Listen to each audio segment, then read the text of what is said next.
Hello everyone, welcome to my channel. Today we are going to learn what is if-else statement in C++. Okay, the if-else in C++ is the most commonly used decision-making statement where it is used to decide which block of statement will be executed based on the conditional statement. Okay, C++ में सबसे commonly use होने वाला decision making statement जो होता है वो होता है if else statement. Okay, it is used किस चीज़ के लिए हम लोग यूज़ कर रहे हैं इसको. कोई भी एक पर्टिकुलर ब्लॉक ऑफ स्टेटमेंट को हम लोग एग्जीक्यूट कर सकते हैं इफ़ वो जो भी पर्टिकुलर कंडीशन हमने दी है वो अगर ट्रू होती है तो. ओके, अगर वो पर्टिकुलर ब्लॉक की कंडीशन फॉल्स होती है तो वो जो ब्लॉक ऑफ स्टेटमेंट है वो ना एग्जीक्यूट होते हुए एल्स ब्लॉक पर वो मूव करता है. ओके, अपना कंट्रोल ट्रांसफ़र करता है. Then next is what is syntax. If condition, if के अंदर हम लोगों ने एक कंडीशन दी हुई है. ओके, ये कंडीशन अगर ट्रू होती है तो एग्जीक्यूट होगा. जो फर्स्ट हमने कंडीशन दी है वो अगर ट्रू होगा तो ये वाला जो पर्टिकुलर ब्लॉक ऑफ स्टेटमेंट है वो एग्जीक्यूट होगा.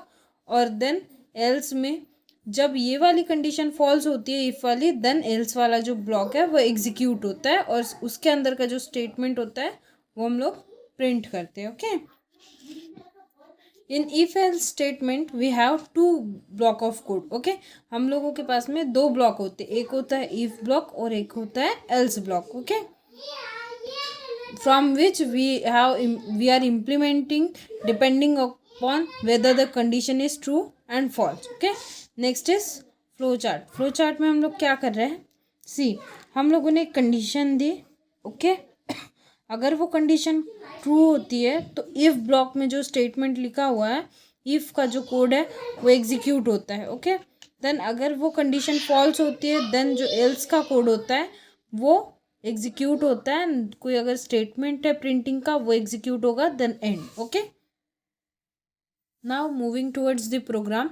प्रोग्राम में हम लोग क्या करते हैं, फर्स्ट स्टेटमेंट होता है hash include IO stream. Okay, IO stream क्या है, हमारी input output stream. Then using namespace STD main function. Main function के हम अंदर हम लोगों ने क्या किया, इंट नम इक्वल्स टू 11. एक नंबर टाइप, एक नंबर नाम का वेरिएबल जो हम लोगों ने डिक्लेयर किया जिसका डेटा टाइप क्या है, इंटीजर है. ओके, जिसको हमने वैल्यू क्या असाइन की, 11.